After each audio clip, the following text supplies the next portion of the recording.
கன்னிராசிக்காரவங்களுக்கு மகாசிவன் அடியில என்ன சொல்லியிருக்குன்னு பார்க்கலாம். இந்த வருஷம் உங்களுக்கு சிறப்பாவே இருக்க போகுது. நீங்க ரொம்ப நாளா எதிர்பார்த்துட்டு இருக்கிற செய்தி உங்களுக்கு பிப்ரவரிக்குள்ள வந்து சேரும். கணவன் மனைவிக்குள்ள இருந்த பிரச்சனை எல்லாம் இந்த வருஷம் நீங்கிரும். நீங்க பிசினஸ் பண்றவங்களா இருந்தீங்கன்னா மார்ச் ஏப்ரல் மாசத்துல உங்களுக்கு ஒரு பெரிய லாபம் வரும். நீங்க பிசினஸ் பண்றவங்களா இருந்தீங்கன்னா இந்த வருஷம் உங்களுக்கு ஒரு சிறப்பான வருஷமா அமையும். உங்களோட பிசினஸ்ல ஒரு முன்னேற்றத்தை நீங்களே பார்ப்பீங்க. இந்த வருஷத்தோட கடைசியில உங்களுக்கு சிறு உடல்நல குறைவு வரும். அதுவும் நீங்க மருத்துவரை அணுகி சரி பண்ணிக்கலாம். இந்த நேரத்துல உங்களோட மருத்துவ செலவும் அதிகமா இருக்கும். நீங்க டிராவலிங் அப்போ கொஞ்சம் கவனமா இருக்கணும்.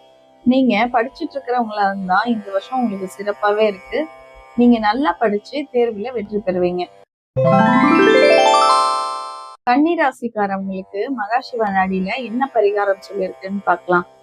ஒவ்வொரு புதன்கிழமையும் பெருமாள் கோயிலுக்கு போய் துளசியில பெருமாளுக்கு அர்ச்சனை செய்யும் போது இந்த வருஷம் அவங்களுக்கு சிறப்பா அமையும்.